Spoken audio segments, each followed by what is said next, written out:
The dust settled like a veil across the prairie as the sun sank toward the horizon, bathing the land in gold and crimson.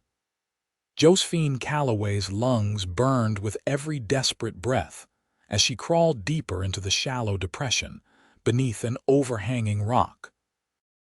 Her torn dress caught on sage brush, the fabric once fine and proper now reduced to tatters that matched her broken spirit. Blood trickled from the cut above her eye, and her hands, once soft and unblemished, were raw from days of running across the unforgiving terrain of Wyoming Territory, 1878. Behind her, distant shouts carried on the wind. Men with lanterns and rifles, their horses' hooves thundering across the plains like the promise of doom. The posse that had chased her from Shoshone hadn't given up, not after 3 days of pursuit. They wanted justice for a crime she didn't commit, and their version of justice would end with her swinging from a cottonwood tree. Josephine pressed herself deeper against the earth, her body trembling with exhaustion and fear. The dust of the plains covered her completely now, a final desperate camouflage against those who sought her life. She closed her eyes, tears cutting clean trails through the dirt on her face. This was how it would end, she thought alone, afraid and far from anyone who might have once called her friend. The thundering hooves grew louder, then suddenly stopped. Footsteps approached a single set, slow and deliberate. Josephine's heart hammered so fiercely she feared it might give her away. She held her breath, praying to a God she wasn't sure was listening anymore. A shadow fell across her hiding place. Josephine looked up into the silhouette of a man, tall and broad-shouldered against the dying sun. He wore a weather-beaten Stetson, and at his hip gleamed the unmistakable metal of a revolver. He crouched down, and Josephine could finally make out his features' strong jaw shadowed with several days' worth of beard, eyes the color of a summer sky, and a face that seemed carved from the very land itself. His expression shifted from surprise to something softer as he studied her. Then he reached out a hand, calloused and strong, and in a voice low and gentle as a prairie breeze, he whispered, "You're safe." Those simple words, so unexpected, so contrary to everything Josephine had experienced over the past terrible days, broke something inside her. A sob escaped her lips before she could stop it. The man glanced over his shoulder, then back to her. "The posse is headed south. They won't find you here." He extended his hand further. "My name's Aaron Thornton. I have a cabin not far from here. You need water, food, and rest."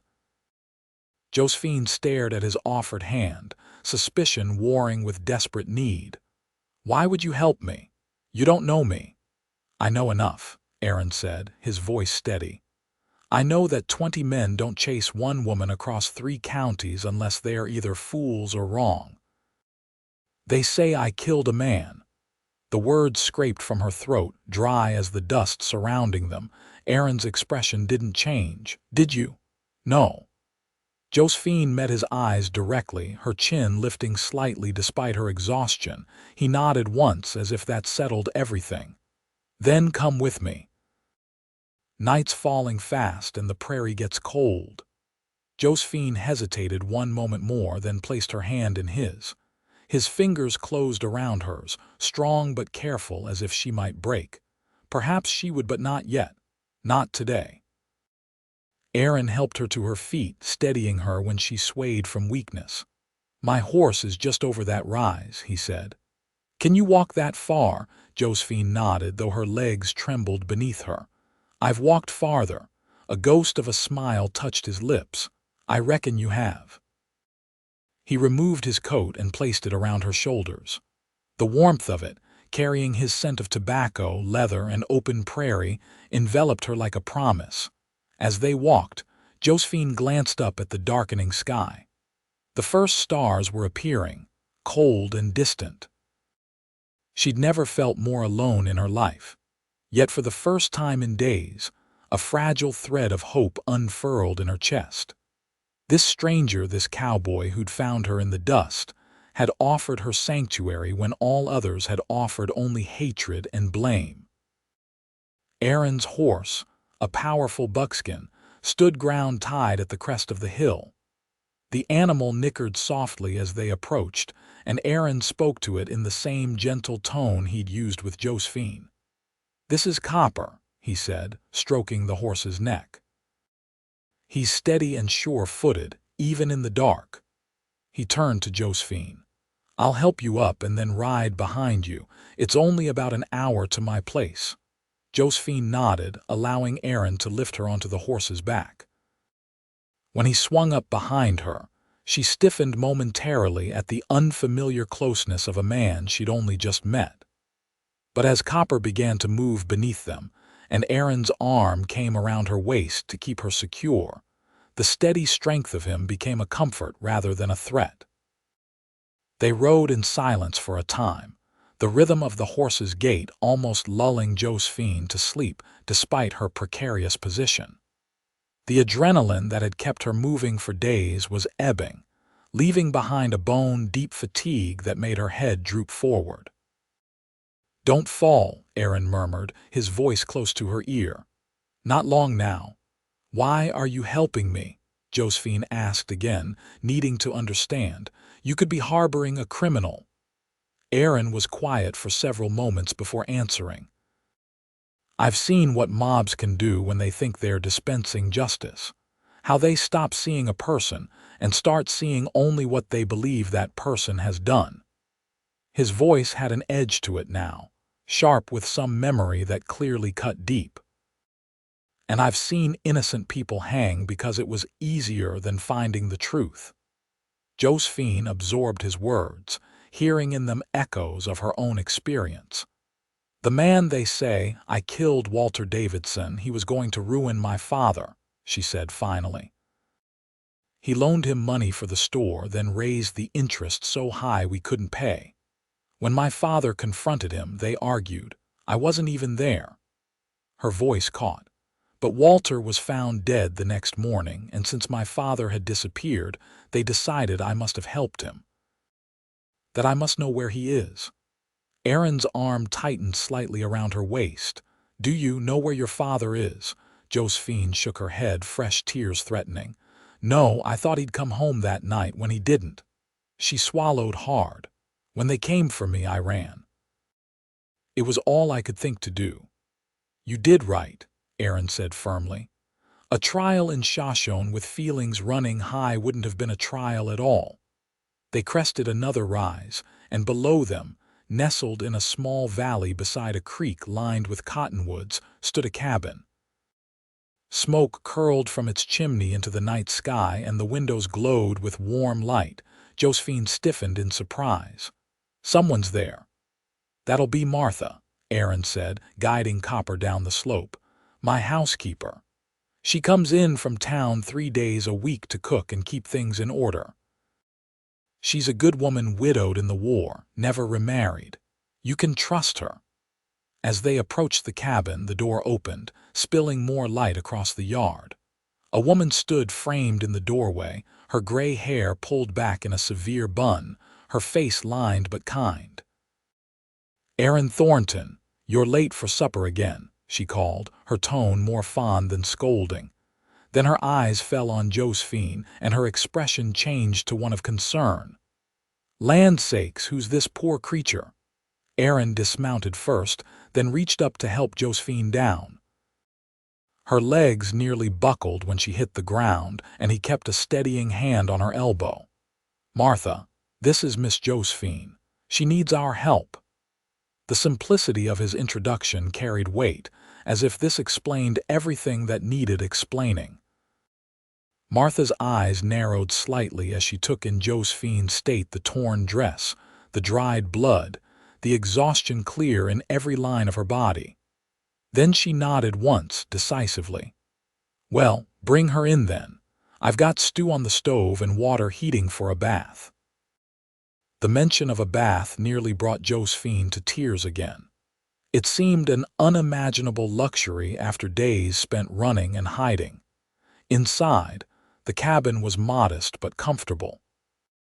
A large main room served as both kitchen and living area, with a solid table in the center, several chairs, and a stone fireplace where a fire blazed cheerfully. 2 doors led off the main room, presumably to bedrooms. Martha bustled around, setting out an extra bowl and spoon. "Sit, child," she instructed Josephine. "You look dead on your feet." Josephine sank gratefully into a chair at the table. Aaron had moved to the wash basin by the door and was scrubbing his hands, his back to her. Without the immediate need to keep moving, to stay alert, Josephine felt the full weight of her exhaustion descend. The warmth of the room, the smell of food, the simple human kindness being shown to her, it all combined to make her feel perilously close to collapse. Martha placed a steaming bowl of stew in front of her and handed her a spoon.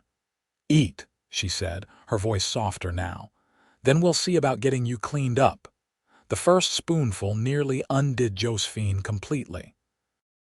The rich flavor of beef and vegetables filled her mouth, reminding her body of all it had been denied these past days. She ate slowly at first, then with increasing urgency as her stomach awakened to its emptiness. Aaron joined them at the table, accepting his own bowl from Martha with a nod of thanks. His eyes, however, kept returning to Josephine. "Miss Josephine is running from some trouble in Shoshone," Aaron explained to Martha as they ate. "The kind of trouble that isn't of her making." Martha's mouth tightened. "I've heard rumors in town. That businessman who was killed, Davidson, wasn't it? They're saying a woman was involved." Her gaze sharpened. "That's you they're looking for, isn't it, child?" Josephine lowered her spoon, suddenly afraid again. If Martha disapproved, if she thought Josephine should be handed over to the authorities, but Martha merely sniffed. Walter Davidson was a snake. Half the businesses in Shoshone were in his pocket, and the other half living in fear they'd be next. She looked at Aaron. "They'll be searching every farm and homestead in the territory." Aaron nodded. "I know, but they've already been by here once and they won't be back soon. They're convinced she's headed for the Montana border." He turned to Josephine. "You can stay here until we figure out what to do next. There's a small room off the back of the house, used to be a storeroom, but I put a cot in there. It'll do for now." The simple offer of shelter, of a place to rest without fear, was almost more than Josephine could comprehend in her exhausted state. "Thank you," she managed, her voice barely above a whisper. After the meal, true to her word, Martha prepared a bath for Josephine in the small room Aaron had mentioned. The older woman provided clean clothes, simple but serviceable, if a bit large, and left Josephine to soak in the blessed warmth of the water. Alone for the first time since her desperate flight began, Josephine finally allowed herself to feel the full magnitude of what had happened. Her father gone, perhaps dead. Her home and the life she'd known destroyed. Herself hunted and vilified for a crime she hadn't committed. The tears came then, silent but relentless, streaming down her face and mingling with the bathwater. By the time she emerged, dressed in the clean clothes and with her hair damp but neatly combed, both Martha and Aaron were waiting in the main room. "You look more human now," Martha said approvingly, "though you could use a good week of sleep and regular meals." Aaron said nothing, but his eyes traced Josephine's face as if memorizing each feature. Finally, he spoke. "I need to know everything about what happened in Shoshone, all of it. If I'm going to help you, I need the truth." Josephine drew a deep breath. The events of the past week felt like a nightmare, distant, yet all too real. "My father owned the general store in Shoshone," she began. "After my mother died 5 years ago, it was just the two of us. Business was good until last year, when the railroad decided to run the line through Laramie instead of Shoshone. Suddenly, we had fewer customers, less income." She twisted her hands together. Walter Davidson came to my father with an offer a loan to help tide us over until business improved again. My father was desperate, so he accepted. Martha made a soft sound of understanding. Let me guess. The terms weren't as favorable as they first appeared. Josephine nodded. The interest was reasonable at first, but after 3 months Davidson doubled it. Said there was a clause in the contract that allowed for it. My father couldn't keep up with the payments. Davidson started suggesting alternatives. Her voice caught, and she forced herself to continue. He wanted me to marry him. He was 45 years old and had buried 2 wives already. Aaron's face darkened. And your father refused on my behalf, told Davidson he'd rather lose the store than see me married to him. The memory of her father's anger, his protective fury, brought fresh pain. Last Tuesday, Davidson came to the store again. Said he was calling in the loan, that we had 24 hours to pay in full or he'd take the store. My father told me to go visit our neighbor, Mrs. Hughes, while he talked to Davidson. Josephine closed her eyes briefly. That was the last time I saw him. When I returned home that evening, he wasn't there. I assumed he was still at the store, but when I went to look, it was locked up. I thought he might have gone to try to borrow money from friends.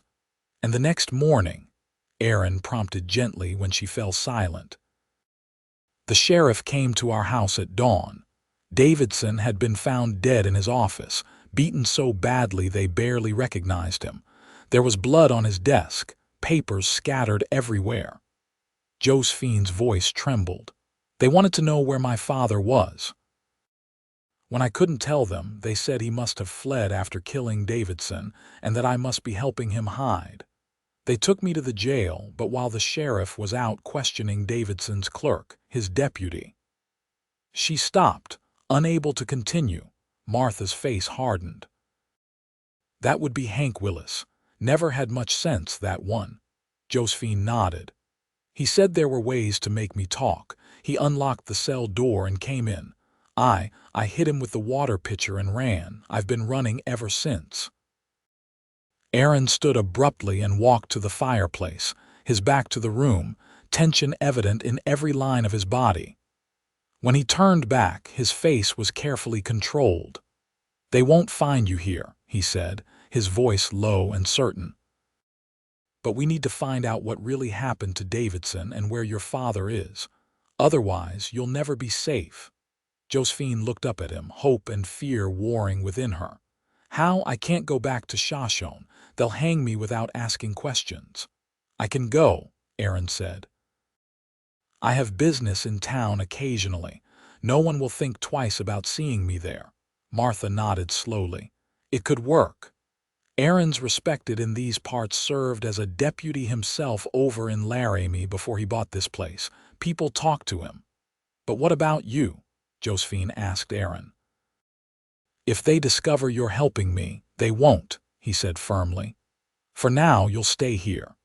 Martha comes Tuesday, Thursday, and Saturday. The rest of the time, you'll be alone during the day while I work the ranch, but I'm never far. If anyone approaches, there's a cellar beneath the kitchen floor. Martha will show you. It was a plan, however tenuous. More than Josephine had dared hope for just hours ago when she'd been hiding in the dust, certain her life was measured in minutes rather than years. Thank you, she said, the words inadequate for the depth of her gratitude. Both of you. Martha patted her hand. Get some rest now, child. Tomorrow is soon enough to worry about the rest. That night, lying on the narrow cot in the small back room, Josephine listened to the unfamiliar sounds of the ranch, the distant lowing of cattle, the whisper of wind through the cottonwoods by the creek, the occasional call of a night bird. So different from the busy sounds of town she was accustomed to. Her body ached with exhaustion, but her mind refused to quiet, replaying the events that had brought her here, wondering where her father was, if he was even alive. And beneath it all, the image of Aaron Thornton's face as he'd found her, dust-covered and desperate, and whispered those words that had changed everything. "You're safe." For the first time in days, Josephine allowed herself to believe it might be true. Morning came with the crowing of a rooster and the smell of coffee brewing. Josephine woke disoriented, momentarily forgetting where she was. The events of the past days crashed back, and she lay still, absorbing the reality of her situation anew. She dressed quickly in the clothes Martha had provided, a simple skirt and blouse that hung loosely on her frame, and emerged from the small room. The cabin was quiet, but a pot of coffee sat warming on the stove, and a plate covered with a cloth waited on the table. A note beside it read simply, "Gone to check the north pasture. Back by noon. A." Josephine uncovered the plate to find biscuits, still warm, and a jar of preserves. The simple thoughtfulness of it brought a lump to her throat. After eating, she explored the cabin more thoroughly. It was larger than it had appeared in the darkness of the previous evening. The main room was spacious and well appointed, with bookshelves holding an impressive collection of volumes. A desk in one corner held papers and ledgers, ranch business, she assumed. The door to what must be Aaron's bedroom was closed. The other door led to a storeroom filled with supplies: flour, sugar, coffee, and other staples. Everything spoke of careful management and foresight. Aaron Thornton was clearly a man who took his responsibilities seriously. Outside, the day was clear and bright, the Wyoming sky a vast blue expanse that seemed to go on forever. The cabin sat in a small valley with rolling hills rising around it, offering both shelter and a vantage point. A barn stood nearby, and beyond it, corrals where several horses grazed. In the distance, cattle dotted the hillsides. It was beautiful in a stark, uncompromising way, so different from the neatly ordered streets of Shoshone or the lush Pennsylvania countryside, where Josephine had grown up before her family moved west. There was a freedom in the very openness of it, a sense of possibility that called to something deep within her. Josephine was sitting on the small porch, lost in thought, when she spotted a rider approaching from the north. For a moment, fear clutched at her heart, but then she recognized Aaron's straight-backed form and the distinctive coloring of copper. He dismounted in a fluid motion that spoke of years in the saddle and led his horse toward the barn. Halfway there, he spotted her and changed direction, coming toward the porch instead. "You're up," he said, removing his hat as he approached. "How did you sleep?" "Better than I have in days," Josephine admitted. "Thank you for breakfast." Aaron nodded, a hint of a smile touching his lips. "Martha taught me to make biscuits. It's about the extent of my cooking skills." An awkward silence fell between them. In the clear light of day, the intimacy of their first meeting, his arm around her waist as they rode, the gentleness of his voice seemed almost dreamlike. "I've been thinking," Aaron said finally, settling his hat back on his head. "I need to go into town tomorrow for supplies. I can ask some questions while I'm there, see what people are saying about Davidson's murder and your father's disappearance." Josephine nodded, her heart beating faster at the mention of the events that had upended her life. "What should I do while you're gone?" "Stay inside, away from the windows," Aaron said firmly. "Martha won't be here tomorrow, but she left enough food. I shouldn't be gone more than the day." "I could help around the cabin," Josephine offered. "Cook, clean, it's the least I can do." Aaron studied her for a moment, his expression unreadable. "You don't owe me labor for helping you, Miss Josephine." The formality of his address struck her as oddly touching after the circumstances of their meeting. "Just Josephine, please," she said. "And I know I don't owe you, but I need to do something. I can't just sit and wait and worry." Understanding dawned in his eyes. "All right. There's mending in the basket by the fireplace that Martha never seems to get to, and I wouldn't turn down a hot meal that isn't my own cooking when I return." Josephine smiled, feeling some of the tension ease between them. I'm a fair cook. Not as good as Martha, probably, but better than biscuits only. Aaron's answering smile transformed his face, softening the lines around his eyes and revealing a dimple in his right cheek. That's a bargain, then. He turned to go, then paused. Josephine, he said, her name sounding different in his voice, richer somehow. You are safe here.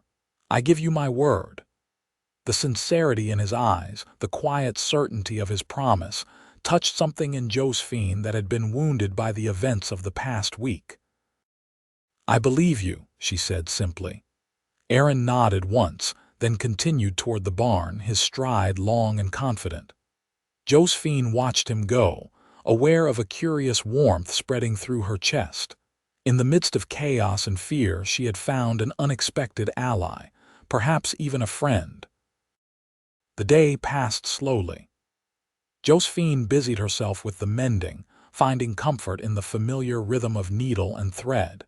She explored the bookshelves, discovering that Aaron's tastes ran to history and adventure, with some poetry mixed in. Walt Whitman, Emily Dickinson, and to her surprise, a volume of Elizabeth Barrett Browning's sonnets, well worn as if frequently read. It was this last discovery that occupied her thoughts as she prepared supper from the supplies in Martha's well-stocked pantry. What kind of man was Aaron Thornton, this solitary rancher who read love sonnets and risked his safety for a stranger in need? The question lingered as she set the table and watched out the window for his return.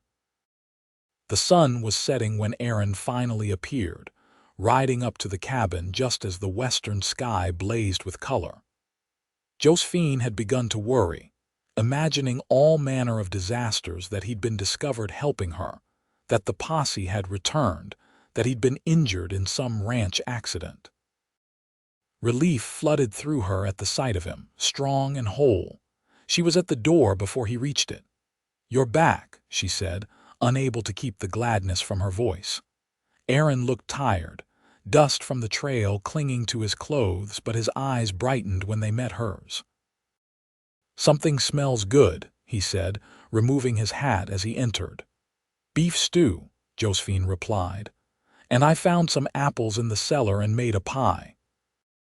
Aaron stopped in the act of hanging his hat on the peg by the door, turning to look at her with an expression of such pleased surprise that Josephine felt her cheeks warm.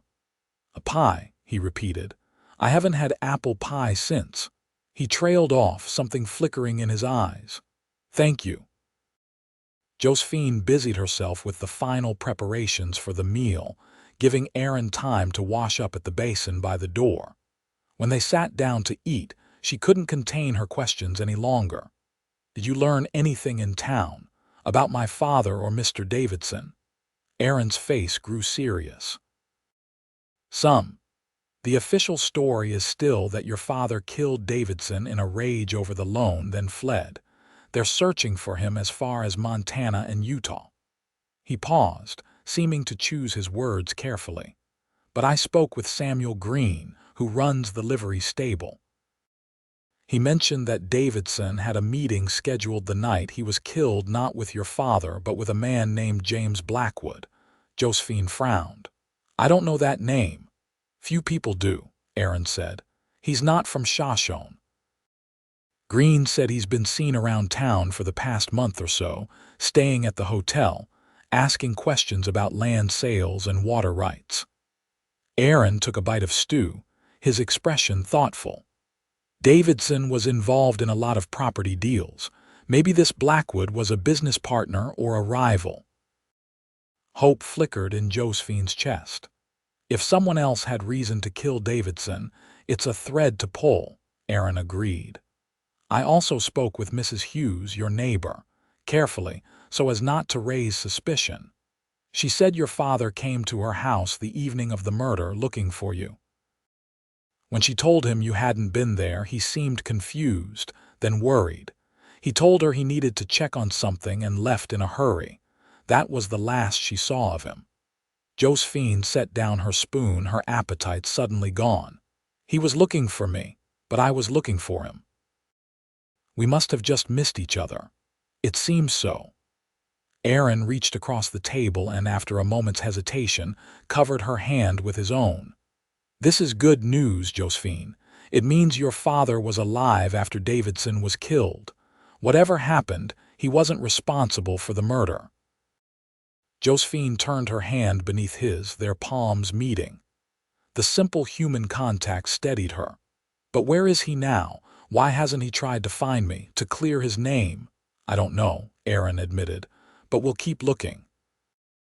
I have friends in Laramie and Cheyenne who can ask questions without raising suspicions. The "we" in his statement wasn't lost on Josephine.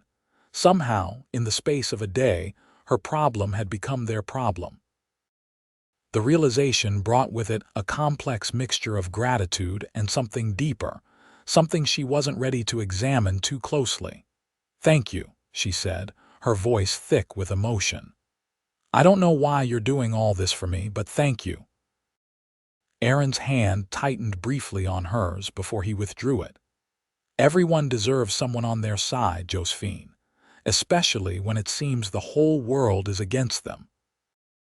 There was a personal knowledge in his voice, a hint of old pain that made Josephine wonder what experiences had shaped this man. But before she could find a way to ask, Aaron changed the subject. "Now, about that pie you mentioned." The evening passed pleasantly. After the meal, they sat before the fire, Aaron in his chair with a book open on his lap, Josephine on the small sofa with more of the mending. The domesticity of it was both strange and comforting, a pocket of normalcy in what had become a terrifying world. Outside, the wind picked up, carrying the first hints of autumn's approach. Inside, the fire crackled and popped, casting a warm glow over the room. Josephine found her attention drifting from her work to Aaron's face, studying the way the firelight caught in his hair and shadowed the planes of his face. As if feeling her gaze, Aaron looked up from his book. Their eyes met across the room, and something passed between them, a recognition, a possibility, quickly banked but not forgotten. "It's getting late," Aaron said, his voice slightly rough. "You should get some rest. Tomorrow will be a busy day." Josephine nodded, gathering her mending. "Good night, then, and thank you again." Aaron inclined his head, his eyes still holding hers. "Good night, Josephine." In her small room, listening to the wind singing around the eaves of the cabin, Josephine found herself thinking not of the danger that still pursued her, nor even of her missing father, but of the quiet strength in Aaron Thornton's hands and the way his eyes crinkled at the corners when he smiled. It was dangerous, she knew, to feel this way about a man she'd just met, especially in her precarious situation. But as sleep finally claimed her, Josephine couldn't help but wonder if perhaps, in the midst of all this fear and uncertainty, she had found not just safety, but the beginnings of something she'd never expected to find on the wild frontier of Wyoming. Dawn broke cold and clear, with frost silvering the grass outside the cabin. Josephine woke to the sounds of Aaron moving about in the main room, the clink of coffee pot against stove, the creak of floorboards beneath his boots. For a moment, she lay still, absorbing the strange new reality of her life, a fugitive, hidden away on a remote ranch, dependent on the kindness of a man who was still largely a stranger. Yet it didn't feel as frightening as it should have. There was something about Aaron Thornton that inspired trust, a steadiness that seemed to promise that whatever storms might come, he would remain unmoved, a fixed point in a shifting world. Josephine dressed quickly in the now clean clothes Martha had provided, running a brush through her hair and pinning it up as best she could without a mirror. When she emerged from the small room, Aaron was at the stove, frying bacon. "Good morning," he said, glancing over his shoulder at her. Thought you might like a hot breakfast before I head to town." "That's very kind," Josephine replied, moving to set the table. "Will you be gone all day?" Aaron nodded, transferring the bacon to a plate. "Most likely. I want to talk to a few more people about Davidson and this Blackwood character. See if I can piece together what might have happened the night of the murder." He cracked eggs into the hot bacon fat. "Remember what I told you about the cellar if anyone comes?" "I remember," Josephine assured him, pouring coffee into 2 cups. "But do you really think someone might find me here?" "It's unlikely," Aaron admitted. "But better safe than sorry. This place is remote enough that any visitor is probably looking for something or someone specific." They ate breakfast in companionable silence, the early morning light streaming through the windows, turning the simple cabin golden. When Aaron finished, he pushed back from the table and stood. "I'll be back before dark," he promised, reaching for his hat and coat. "Try not to worry too much while I'm gone." Josephine managed a smile. "I'll find plenty to keep me occupied. Perhaps I'll bake bread. Martha left enough flour." Aaron paused at the door, looking back at her with an expression she couldn't quite decipher. "You know, I could get used to coming home to fresh bread and pie." As soon as the words left his mouth, a flush crept up his neck. "I mean, I know what you mean," Josephine said gently. "And I'm happy to bake for you. It's the least I can do." Aaron nodded, seemingly relieved that she hadn't taken offense. "Stay safe, Josephine. You too, Aaron." After he left, Josephine cleared the breakfast dishes and set about preparing dough for bread. The familiar process measuring flour, adding yeast, kneading the elastic mass soothed her nerves. As her hands worked, her mind wandered, sifting through the fragments of information about her father and Walter Davidson. Why had her father been looking for her that night? What had confused him so? And who was this mysterious James Blackwood, meeting with Davidson on the night of his death? The questions circled without answers, but for the first time since the nightmare began, Josephine felt a glimmer of hope. Aaron was investigating, asking the right questions. If anyone could uncover the truth, she believed he could. The day passed slowly. After setting the bread to rise, Josephine continued exploring the cabin, finding a small collection of her sketches tucked away in a drawer. She leafed through them, memories of happier times bringing both comfort and pain. By mid-afternoon, the bread was baked and filling the cabin with its comforting aroma. Josephine had also managed to put together a stew using vegetables from the garden patch behind the cabin, and some of the beef Martha had left. She was just setting the pot to simmer when she heard the distant sound of hoofbeats approaching. Josephine froze, fear lancing through her. Aaron had said he wouldn't be back until evening. Moving quickly, she went to the window, careful to stay to the side so as not to be seen. A rider was approaching, but it wasn't Aaron. This man was smaller, riding a gray horse instead of Aaron's buckskin. And he was wearing what looked like a badge on his vest. Panic threatened to overwhelm her, but Josephine forced it down. "The cellar," Aaron had said. Moving swiftly but quietly, she located the trapdoor beneath the small rug in the kitchen area. It lifted to reveal a steep set of stairs descending into darkness. Josephine grabbed a candle from the table, lit it from the stove fire, and climbed down, pulling the trapdoor closed above her. The cellar was small but neat, with shelves holding jars of preserves and root vegetables.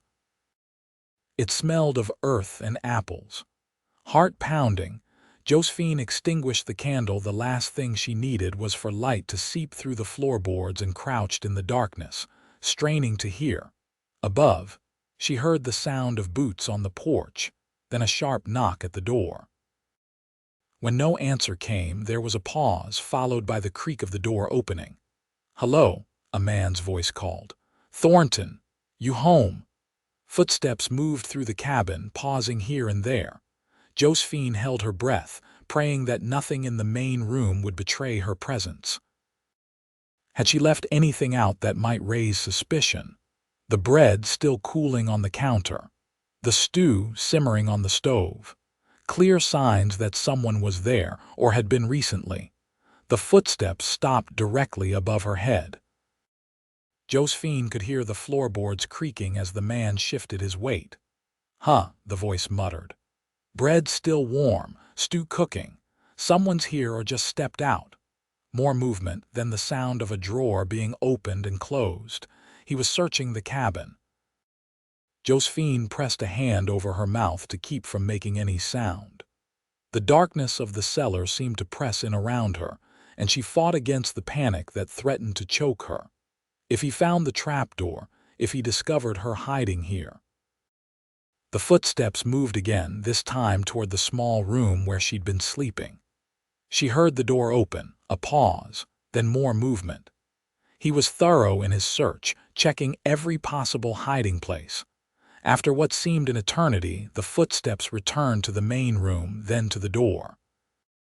A moment of silence, then the sound of the door closing. But Josephine didn't dare move. It could be a trick. He might be waiting outside, watching to see if anyone emerged from hiding. She remained in the darkness, counting her heartbeats, trying to gauge the passage of time. Minutes stretched into what felt like hours. Her legs cramped from crouching, but she didn't dare shift position and risk making noise. Finally, she heard the sound she'd been praying for: hoofbeats, moving away from the cabin. Even then, she waited longer, making sure it wasn't another deception. When she could stand the darkness and confinement no longer, Josephine carefully made her way up the stairs and pushed against the trapdoor. It lifted easily, and she emerged into the kitchen, blinking in the suddenly bright light. The cabin was empty, but showed signs of the intruder's search: a drawer not fully closed, a pillow slightly askew on the sofa. Josephine moved to the window, carefully peering out. The yard was empty, the rider long gone. Relief made her knees weak, and she sank into a chair at the table. That had been close, too close. If the man had found the cellar door, if he'd been more determined in his search. The stew was beginning to scorch. Josephine rose shakily and moved it off the hottest part of the stove. Her mind raced with questions. Who was the visitor? A deputy from Shoshone, surely, still searching for her and her father. But how had he known to come here? Had someone seen Aaron talking to Mrs. Hughes or Samuel Green and become suspicious? The implications were clear and terrifying. Their sanctuary might not be as secure as they'd thought. The net was still closing around her, and now it threatened Aaron too. The sun was low on the horizon when Josephine finally heard the familiar sound of Copper's hoofbeats. She met Aaron at the door, her face pale and drawn. "Someone was here," she said without preamble. "A man wearing a badge." He searched the cabin. Aaron's expression hardened. "Are you all right? Did he find you?" Josephine shook her head. "I hid in the cellar like you said. He looked everywhere but eventually left." Aaron removed his hat, running a hand through his hair in a gesture of frustration. "That would be Deputy Miller from Laramie. I saw him in town asking questions about recent visitors to the area." "How did he know to come here?" "He probably didn't specifically," Aaron said, moving past her to check that the cabin was secure. "He's likely checking all the outlying properties. Standard procedure when they're searching for a fugitive." The casual way he said "fugitive" sent a chill through Josephine. That's what she was now: not a shopkeeper's daughter, not a woman grieving and frightened, but a fugitive from the law. "Did you learn anything in town?" she asked, desperate to change the subject, to focus on something that offered hope rather than despair. Aaron's expression changed, a spark of excitement entering his eyes. "Yes, actually, quite a bit. But first, is that stew I smell? I'm famished." They moved to the kitchen, where Josephine served the slightly scorched stew and the fresh bread. Only when they were seated at the table did Aaron share what he'd discovered. James Blackwood isn't just a business associate of Davidson's, he began. He's a representative of the Eastern Pacific Railroad. It seems Davidson was brokering a deal to sell large parcels of land along a proposed rail route, land he didn't actually own yet, but was planning to acquire through foreclosures, like what he was attempting with your father's store. Josephine leaned forward, her food forgotten. You think this Blackwood might have had something to do with Davidson's murder? Aaron nodded, breaking off a piece of bread. It's possible. I spoke with the bartender at the Silver Dollar Saloon. He overheard Davidson and Blackwood arguing the night of the murder. According to him, Blackwood accused Davidson of double-crossing him, selling information about the rail route to a competing line. That's a motive for murder, Josephine said softly. A strong one, Aaron agreed. But here's the interesting part. The bartender also saw your father at the saloon that night around the same time. He was looking for Davidson, seemed agitated. They spoke briefly, then your father left. About 20 minutes later, Davidson left with Blackwood. That was around 9 o'clock, according to the bartender. Davidson's body wasn't discovered until morning. Josephine's mind raced, trying to piece together the timeline. So my father spoke to Davidson at the saloon, then left. Davidson left with Blackwood later. Somewhere in that time, Davidson was killed, and my father came looking for me at Mrs. Hughes's house, then disappeared. Exactly, Aaron said. There's a gap in the timeline we need to fill.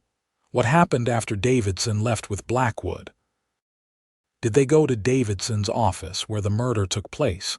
And where did your father go after checking at Mrs. Hughes's house?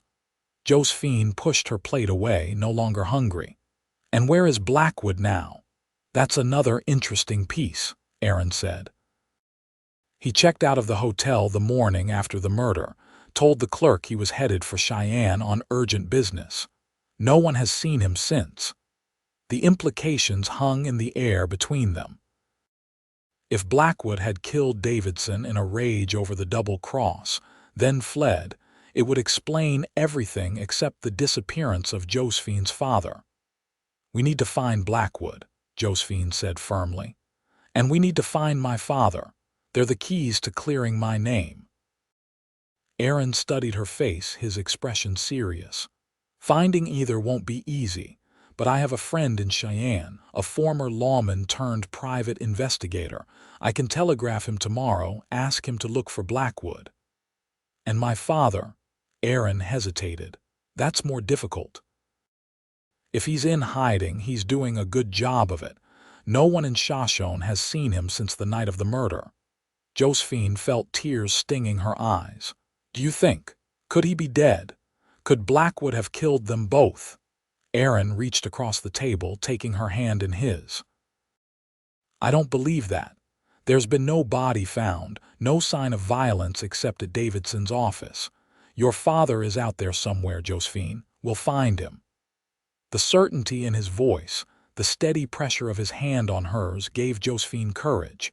She nodded, blinking back the tears. Now, Aaron said, his voice gentler, tell me about this bread. It's the best I've had in years.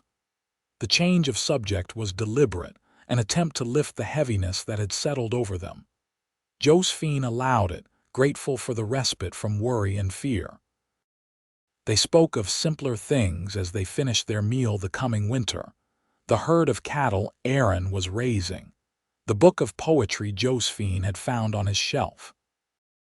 It was almost possible, in those moments, to forget the precariousness of their situation, to imagine this was simply a normal evening in a shared life. After the meal, as they sat before the fire once more, Aaron broached the subject they'd both been avoiding. Deputy Miller's visit changes things, he said, his voice low and serious. If he returns with a search warrant or brings others with him, the cellar won't be enough. We need a better plan. Josephine felt fear clutch at her heart again. What kind of plan? Aaron leaned forward, firelight casting dramatic shadows across his face.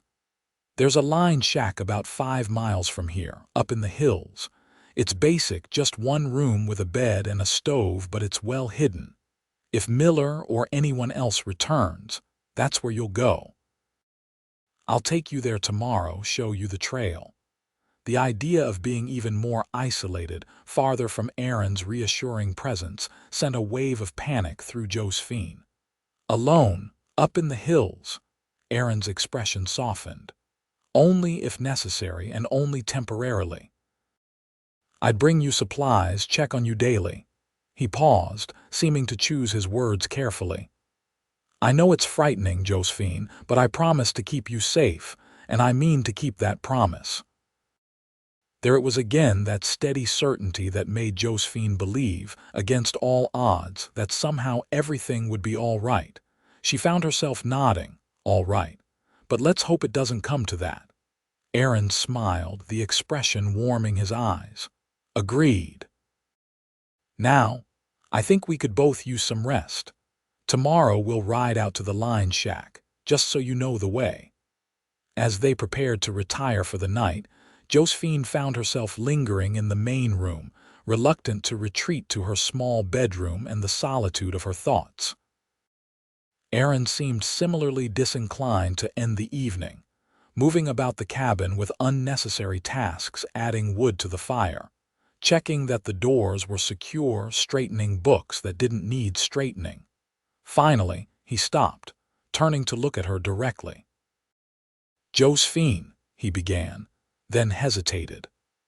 I want you to know that whatever happens, you're not alone in this anymore. I'll do everything in my power to clear your name and find your father. The simple declaration, made in the quiet of the firelit room, with no one to witness it but the two of them, struck Josephine with the force of a physical blow. Tears welled in her eyes, and before she could think better of it, she crossed the room and wrapped her arms around Aaron's waist, pressing her face against his chest. For a moment, he stood frozen in surprise. Then his arms came around her, strong and sure, one hand cradling the back of her head. Josephine felt his heart beating against her cheek, steady and strong. Thank you, she whispered, for everything. Aaron's arms tightened briefly. You're welcome, he murmured, his voice rumbling in his chest beneath her ear. The embrace lasted only moments, but when they separated, something had changed between them. A boundary crossed, a new understanding reached. Josephine stepped back, suddenly shy, aware of the impropriety of her actions. Good night, Aaron, she said softly, retreating toward her room. Good night, Josephine, he replied, his voice equally soft. Sleep well.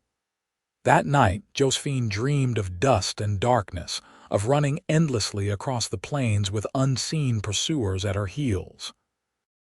But just as fear threatened to overwhelm her, strong arms lifted her from the dust, and a voice whispered in her ear, You're safe. She turned in the dream to see Aaron's face, and even in sleep, she knew it was true. Morning brought a chill wind and low clouds scudding across the sky. Aaron announced at breakfast that a storm was likely by afternoon, but that they should still ride to the line shack as planned. We'll need to go soon, though, he added, glancing out the window at the darkening sky. I don't want to be caught in it on the way back. Josephine nodded, clearing the breakfast dishes quickly. I'll be ready in 10 minutes. True to her word, she emerged from her room shortly after, dressed in the warmest clothes Martha had provided, her hair braided and pinned securely beneath a borrowed hat. Aaron was already outside, saddling 2 horses Copper and a gentle-looking bay mare. This is Daisy, he said, patting the mare's neck. She's steady and sure-footed, good for a novice rider.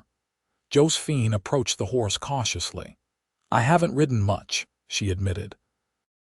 Just a few times when I was younger before we moved west. Aaron smiled reassuringly. Daisy will take care of you. I'll lead her if the trail gets too steep. With Aaron's help, Josephine mounted the mare, feeling awkward and precarious at first. But as they set off at a slow walk, she began to relax into the rhythm of the horse's movement, finding a balance that felt natural.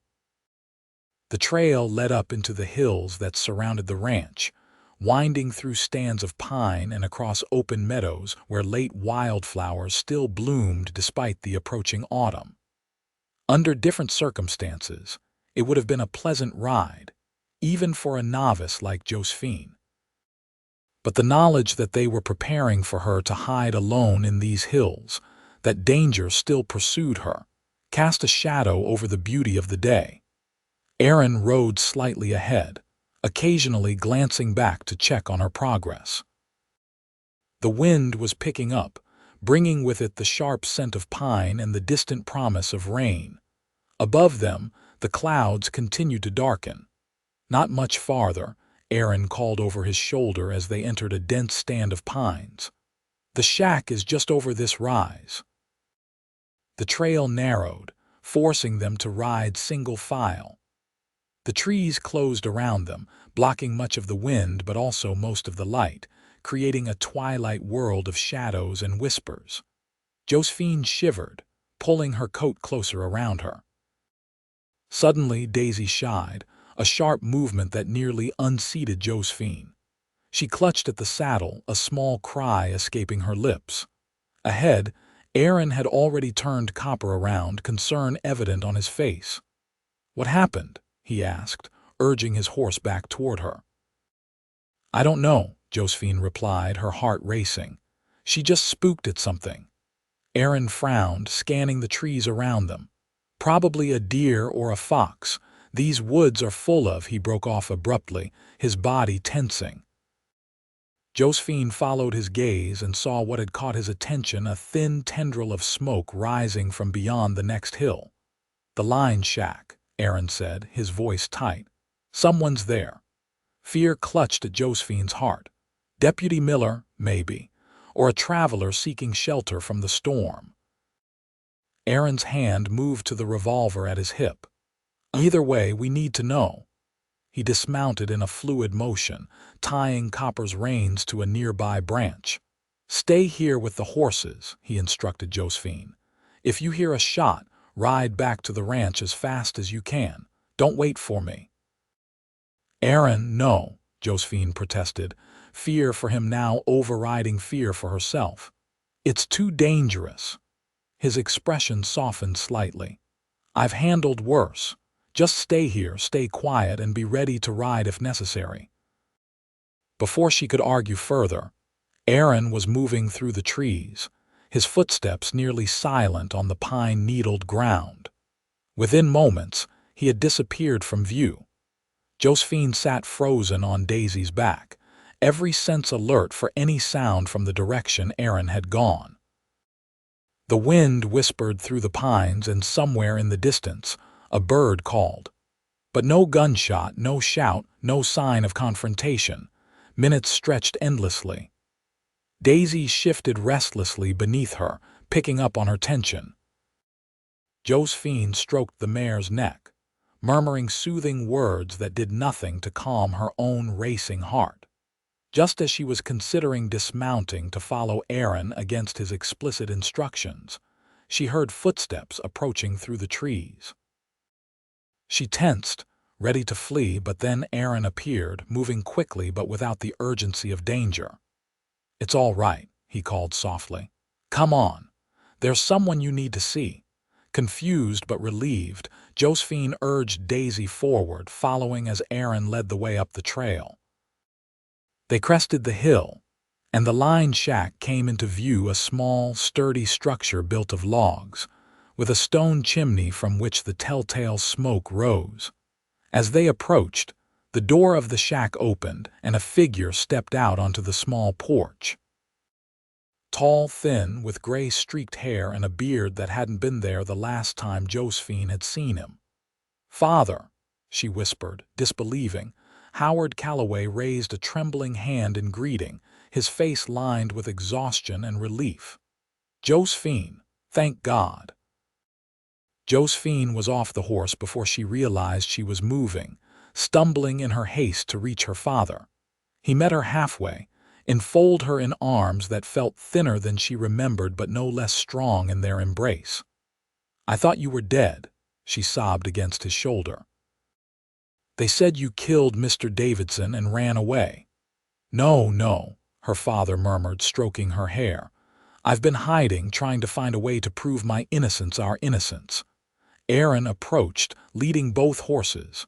"Let's get inside," he suggested. "The storm's coming fast, and we have a lot to talk about." The interior of the line shack was simple but comfortable, one room with a bed, a small table with 2 chairs, a stove in the corner, and shelves holding basic provisions. A fire burned in the stove, warming the space against the autumn chill. Howard Calloway sank onto the edge of the bed, keeping one of Josephine's hands clasped in his. He looked older than when she'd last seen him, the events of the past week having taken a visible toll. "How did you find this place?" Aaron asked, closing the door against the rising wind. "By accident," Howard admitted. "I've been moving from place to place, trying to stay ahead of the posse. 3 days ago, I was caught in a storm and stumbled upon this shack. It seemed abandoned, so I took shelter." He looked at Aaron with new awareness. "This is your place, I take it?" Aaron nodded. "Part of my ranch. I was bringing Josephine here in case she needed a more secure hiding place than the main cabin." Howard squeezed Josephine's hand. "Then I have you to thank for protecting my daughter." "Father," Josephine interjected, unable to wait any longer, "what happened that night?" "With Davidson," Howard's face darkened with the memory. "I went to confront him about the loan, as you know. We argued at the store, and he told me to meet him at the Silver Dollar later if I wanted to discuss terms. When I got there, he was with another man, Blackwood, from the railroad." "We know about Blackwood," Aaron said. "He's suspected of being involved in Davidson's death." Howard nodded. "As he should be. I overheard them arguing about a land deal, something about Davidson selling information to a competing railroad. Blackwood was furious, threatening Davidson. When Davidson saw me, he excused himself from Blackwood, and we spoke briefly. He was smug, told me there was no negotiation to be had. The store would be his by the end of the week." Howard's voice hardened. "Then he suggested that if you were to reconsider his offer, he might be more lenient with the terms of the loan." Josephine felt sick at the implication. "So you left?" "I did. I was angry, humiliated. I went to find you to tell you we needed to leave Shoshone, start fresh somewhere else. But you weren't at home or at Mrs. Hughes's. I was worried, so I went back to the saloon to see if Davidson was still there, thinking perhaps you'd gone looking for me." Howard ran a hand over his face. "Davidson was gone, but Blackwood was still there, drinking heavily. He recognized me from earlier and started talking, ranting, really, about how Davidson had ruined him, how his career with the railroad was over because of Davidson's double dealing." "Did you go to Davidson's office?" Aaron asked, his expression intent. Howard shook his head emphatically. "No, I wanted nothing more to do with the man. I went back home, hoping you'd returned. When you hadn't by morning, I went to the store, thinking you might be there early. That's when I saw the crowd gathered around Davidson's office, heard the whispers that he'd been murdered." He looked at Josephine, anguish in his eyes. "And then I heard them saying I was the one who'd done it, that they were forming a posse to find me. I knew then that I couldn't go back, not without proof of my innocence. And I was terrified for you, trapped in town with suspicion falling on both of us." "So you ran," Josephine said softly, understanding at last. "I had to. I thought if I could find Blackwood, get him to admit what really happened that night, I could clear our names. But he'd vanished. I've been searching, hiding, trying to stay ahead of the law while figuring out what to do next." Howard turned to Aaron. "How did you come to be helping my daughter?" Briefly, Aaron explained how he'd found Josephine hiding in the dust of the plains, brought her to his ranch, and begun investigating the murder himself. "We believe Blackwood killed Davidson in a rage over the railroad deal, then fled," Aaron concluded. "He was seen leaving town the morning after the murder, supposedly headed for Cheyenne." Howard nodded slowly. "That fits with what I overheard, but without Blackwood's confession, it's just speculation, our word against the assumptions of the town and the law." "What about Davidson's clerk?" Josephine suggested. "Surely he would know about the railroad deal about Blackwood." "Timothy Wells," Howard supplied. "Yes, he would know, but he's Davidson's nephew. He has every reason to see me hang for his uncle's murder." Outside, the wind had risen to a howl and rain began to pelt against the small windows of the shack. The storm had arrived in earnest. Aaron moved to the stove, adding more wood to the fire. "We won't be able to return to the ranch until this passes," he said, "but perhaps that's for the best. It gives us time to think, to plan our next move." "Which is what?" Howard asked, frustration evident in his voice. "I've been trying for a week to find a way out of this mess." Aaron turned to face them, his expression resolute. "We need evidence that places Blackwood at the scene of the murder. Something that proves he was in Davidson's office that night, not either of you." "The murder weapon," Josephine suggested. "The sheriff said Davidson was beaten to death." "What was used?" "A paperweight, according to the rumors," Howard said. "A heavy bronze piece that usually sat on Davidson's desk. It was found next to the body, covered in blood." Aaron's eyes narrowed thoughtfully. "And it would likely have the killer's fingerprints on it, even after being wiped. Sheriff Henley is known to be thorough. He would have preserved it as evidence. So we need to somehow examine the murder weapon, find Blackwood's fingerprints on it, and convince the sheriff he's the real killer," Josephine summarized, the impossibility of the task evident in her tone. "Not quite," Aaron said, a slow smile spreading across his face. "We need to bring Blackwood back to Shoshone, confront him with what we know, and let Sheriff Henley hear his confession." Howard looked skeptical. "And how do we manage that? The man could be anywhere by now." "My friend in Cheyenne," Aaron replied. "The former lawman I mentioned to Josephine. If Blackwood went there as he claimed, Jackson might be able to find him." He glanced toward the window, where rain was now streaming down the glass. "Once the storm passes, I'll ride to town and send a telegram. In the meantime, you'll both stay here. The shack is well hidden, and with the storm, no one will be searching the hills." It was a tenuous plan, built on too many ifs and maybes. But it was more than either Josephine or her father had had before, and the certainty in Aaron's voice made it seem almost possible. As the day wore on, confined to the small space of the lined shack, Josephine found herself watching Aaron, the confident way he moved, the kindness in his interactions with her father, the intelligence in his eyes as they discussed various aspects of the plan. He was a remarkable man, she realized, not for the first time. One who had stepped into her nightmare without hesitation and offered not just safety, but hope. When night fell, bringing with it the problem of sleeping arrangements in the limited space, Aaron insisted that Josephine and her father take the bed while he made do with a pallet on the floor near the stove. Despite their protests, he was firm.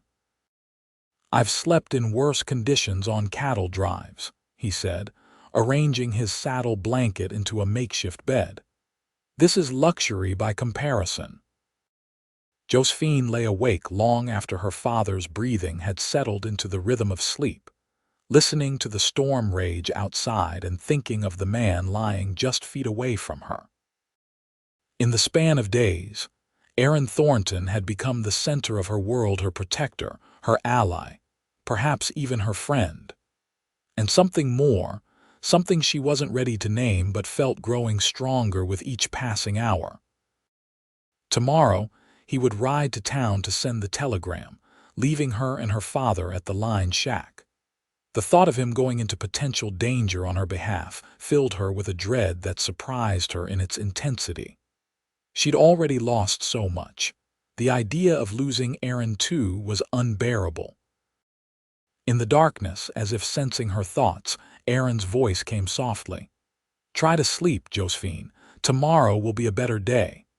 She turned toward his voice, though she could barely make out his form in the dimness. "How can you be so sure?" There was a pause, then his reply, gentle but certain. "Because every day that ends with you safe is better than the one before." The simple honesty of his words touched something deep within Josephine. She closed her eyes, feeling tears slip silently down her cheeks, not tears of fear or sorrow this time, but of a gratitude so profound it could find no other expression. "Good night, Aaron," she whispered. "Good night, Josephine," came the reply, carrying with it a promise that transcended words. Dawn broke clear and cold, the storm having blown itself out sometime in the night. Aaron was already up when Josephine opened her eyes, tending the fire in the stove and preparing a simple breakfast from the provisions stored in the shack. Her father still slept, exhaustion from his week of flight and hiding evident in the deep lines of his face. Josephine moved quietly, joining Aaron by the stove. "The trail should be passable by mid-morning," he said softly, handing her a cup of coffee. "I'll ride to town then, send the telegram to Jackson in Cheyenne." Josephine nodded, cradling the warm cup between her hands. "How long will it take to get a response?" "Depends on whether Jackson is in town, how quickly he can find information about Blackwood." Aaron glanced at Howard's sleeping form. "Your father should stay here until we know more. It's the safest place for both of you right now. And you," Josephine couldn't keep the worry from her voice, "if someone in town suspects you're helping us." Aaron's expression softened. "No one will. I'm just a rancher conducting business, sending a telegram to an old friend. Nothing suspicious about that." But they both knew the risk was real. If Deputy Miller had grown suspicious after his visit to the ranch, if he was watching Aaron's movements. "Be careful," Josephine said, impulsively reaching out to touch Aaron's arm. "Please." Aaron covered her hand with his own. "I will. I've got too much to come back for." The look that passed between them then was charged with everything they hadn't said, emotions too new, too fragile to be named in the light of day. But they were there, growing stronger with each shared danger, each moment of understanding. Howard stirred on the bed, breaking the moment. Aaron moved away, returning to his preparations for the journey to town. Josephine turned to her father, helping him sit up, offering him coffee. The morning passed quickly. Aaron prepared to leave, checking his revolver, securing his coat against the autumn chill. Before mounting Copper, he spoke quietly with Howard, the two men standing just outside the shack door while Josephine waited inside, trying not to eavesdrop but catching fragments, keep her safe. "If I don't return by nightfall, head north toward Montana." Contingency plans. Preparations for the worst. When Aaron finally came to say goodbye to Josephine, his face was composed, betraying none of the concern she'd heard in his voice moments before. "I'll be back before dark," he promised. "Keep the door barred, stay inside, and keep watch from the window there." He pointed to a small side window that offered a view of the trail approaching the shack. "If anyone comes who isn't me, there's a trapdoor beneath the bed that leads to a small root cellar. It's not much, but it might be enough if someone searches the place." Josephine nodded, memorizing his instructions even as she prayed they wouldn't be necessary. "We'll be careful." Aaron hesitated, then reached out to touch her cheek briefly. "I'll bring back good news," he said, his voice low. "We'll find a way through this, Josephine, I promise." Then he was gone, mounting Copper with practiced ease and riding down the trail without looking back. Josephine watched until he disappeared among the trees, feeling as if part of herself went with him.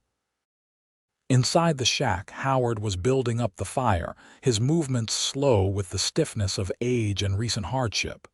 He looked up as Josephine entered, his eyes knowing. "He's a good man," he said simply. "Rare these days." Josephine couldn't deny it, nor did she try. "Yes, he is. And he cares for you." It wasn't a question. Josephine felt warmth rise in her cheeks. "We've barely known each other a week, Father." Howard's smile was tired but genuine. Sometimes that's all it takes to recognize what matters. He studied her face. "The question is, do you care for him?" Did she? The question seemed both simple and impossibly complex. Aaron Thornton had saved her life, offered shelter when she was desperate, believed in her innocence when the world had condemned her unheard. Of course she cared for him. But was it more than gratitude, more than the natural attachment of a rescued soul to its rescuer? The answer came with surprising clarity. Yes, it was more, much more. "I do," she admitted, both to her father and to herself.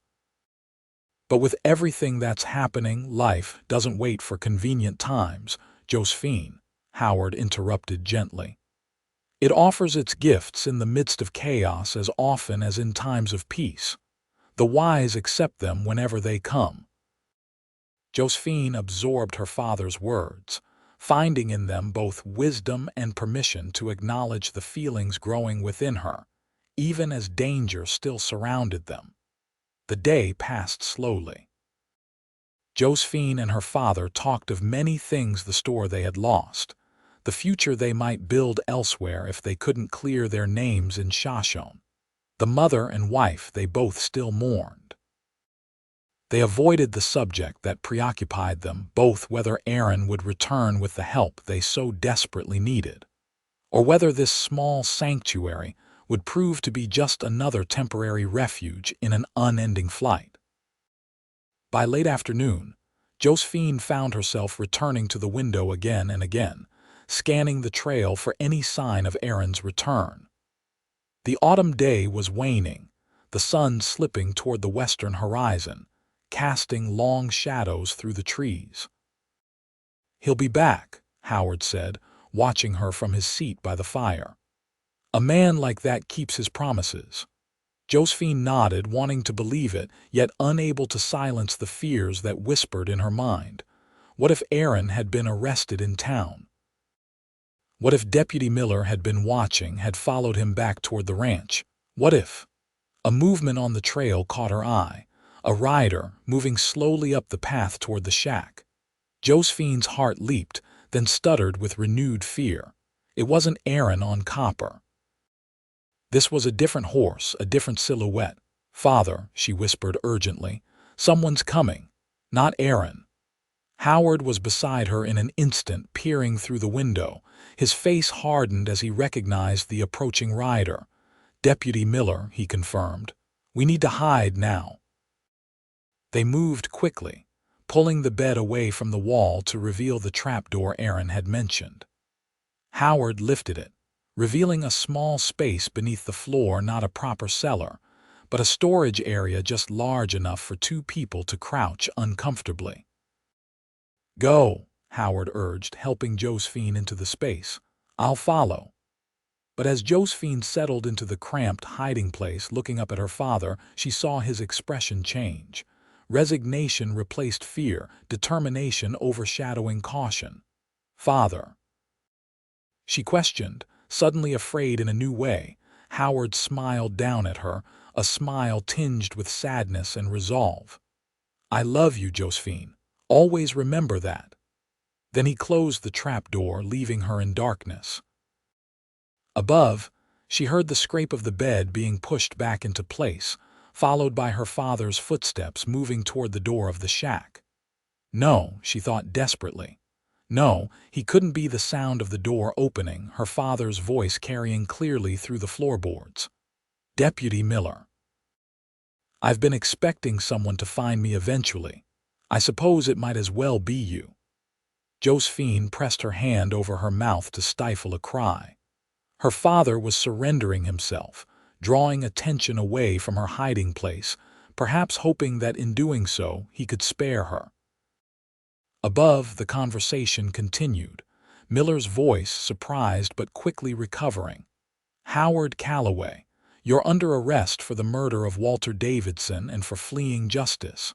"I didn't kill Davidson," Howard replied, his voice steady, "but I'm done running. I'll come peacefully and stand trial, tell what I know." "Where's your daughter?" Miller demanded. "Word is she's been seen with Aaron Thornton." A pause, then Howard's voice, convincingly confused. "Josephine, I haven't seen her since the night of the murder. I assumed she was still in Shoshone." "She escaped custody," Miller said. "Assaulted a deputy and ran. She's wanted too." "Then it seems we're both victims of hasty judgment," Howard replied. "But I can only account for myself. If you're taking me in, let's go. Night's coming and it's a long ride back to town." More movement above, the sound of items being collected, Howard gathering what few possessions he had, Josephine realized. Then footsteps moving toward the door. "Thornton owns this place?" Miller asked, suspicion evident in his tone. "I suppose so," Howard replied casually. "I found it abandoned during the storm, took shelter. Never saw the owner." A grunt from Miller, then the sound of the door closing, followed by receding footsteps. They were leaving. Her father was being taken to Shoshone, to jail, perhaps to trial and hanging for a murder he didn't commit. And he had done it willingly, to protect her. Josephine remained in her hiding place, tears streaming silently down her face, long after the sounds of horses had faded completely. Only when full darkness had fallen, making the small space beneath the floor utterly black, did she finally push against the trap door. It didn't move. The weight of the bed above it was too great for her to shift from below. She was trapped in her father's sacrifice, unable to help him, unable even to emerge from hiding. Panic threatened to overwhelm her, but Josephine forced it down. Aaron would return. He would find her. She simply had to wait, to endure the darkness and confinement as her father was now enduring captivity. Time lost meaning in the blackness. Josephine drifted between anxious wakefulness and fitful dozing, the hard earth beneath her and the weight of fear above making real rest impossible. She thought of her father, being taken back to face accusations he couldn't disprove. She thought of Aaron, who might even now be searching for her, or who might himself have been captured. And she thought of James Blackwood, the man whose actions had destroyed her family and who now walked free while innocence suffered. It was this last thought that kept her from surrendering to despair. Blackwood was the key to everything. If Aaron's friend could find him, if they could bring him back to Shoshone to face justice. A sound above broke into her thoughts, footsteps approaching the shack, then the door opening, a call in a voice she recognized with overwhelming relief. "Josephine, Howard, Aaron." She cried, her voice cracking from disuse and emotion. "I'm here under the floor, the bed, I can't move it." The sound of furniture being dragged across the floor, then sudden light as the trapdoor lifted. Aaron's face appeared above her, concern giving way to relief as he saw her unharmed. "Thank God," he breathed, reaching down to help her out. "When I saw the signs of someone else having been here, I feared the worst." As soon as she was free of the cramped space, Josephine collapsed against him, her legs weak from hours of confinement. Aaron's arms came around her, steady and strong, holding her up when she might have fallen. "Deputy Miller came," she explained, her voice muffled against his chest. "My father. He surrendered himself to protect me. They've taken him to Shoshone." Aaron's arms tightened around her. "I know. I met Miller on the trail back from town. He had your father with him." He drew back slightly to look at her face. "Howard saw me before Miller did. He shook his head, warning me not to intervene." It was too dark for Miller to recognize me, so I just tipped my hat and rode on, praying you were safe here. The realization that Aaron had seen her father being taken, had been so close but unable to help, brought fresh pain. What do we do now? They'll hang him for Davidson's murder. No, they won't, Aaron said, his voice firm with conviction. Because I sent the telegram to Jackson and he replied immediately. He found Blackwood in Cheyenne, drinking himself into oblivion at a saloon near the railroad station. Hope flared in Josephine's chest. He found him, truly. Aaron nodded, a smile breaking across his face. Not only found him, but got him to confess to the murder. It seems Blackwood's conscience has been tormenting him. He admitted to Jackson that he followed Davidson back to his office that night, confronted him about the double cross, and in the heat of argument, grabbed the paperweight from the desk and struck him. Then my father is innocent. We can prove it. Josephine felt dizzy with relief and renewed hope. Better than that, Aaron said. Jackson is bringing Blackwood to Shoshone. They'll arrive by tomorrow afternoon. The telegram was waiting when I got to town today. Jackson sent it last night, as soon as he had Blackwood in custody. Josephine sagged against Aaron again, this time in relief rather than weakness. It's almost over, she whispered. After all this, it's almost over. Almost, Aaron agreed, his hand moving in soothing circles on her back. We'll ride for town at first light. By the time we arrive, Jackson and Blackwood should be there or close behind us. Your father will be free by nightfall tomorrow. The simple certainty of his statement, the solid presence of him against her, anchored Josephine in a world that had been shifting beneath her feet for too long. She lifted her head to look at him, seeing in his eyes the same emotions that coursed through her: relief, hope, and something deeper. Something that had been growing between them through every shared danger and quiet moment. Aaron, she began, not sure what she meant to say, only knowing that she needed to say something to acknowledge the bond that had formed between them. I know, he said softly, one hand coming up to cup her cheek. I feel it too. The simplicity of his understanding, the gentle touch of his hand, broke something open inside Josephine. Tears welled in her eyes, but they were different from the tears of fear and grief that had consumed her for days. These were tears of recognition, of homecoming, of finding something precious when all seemed lost. Aaron's thumb brushed away a tear that escaped down her cheek. His eyes, so blue and steady, held hers with a question in their depths. Josephine answered it by rising on tiptoe, closing the distance between them. Their first kiss was gentle, tentative, a question asked and answered in the meeting of lips. Then Aaron's arms tightened around her, and the kiss deepened, becoming a promise, a sanctuary, a beginning. When they finally parted, both breathing a little faster, Aaron rested his forehead against hers. I've wanted to do that since I found you hiding in the dust, he admitted, a smile in his voice. Even then, Josephine asked, surprised, when I was filthy and terrified and half dead from running. Even then, Aaron confirmed. There was something about you, your courage, your determination. I knew you were innocent just from the look in your eyes when you told me so.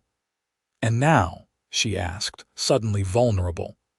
Now that all this is nearly over, now that I won't need your protection anymore. What happens next? Aaron drew back slightly to look at her properly, his expression serious.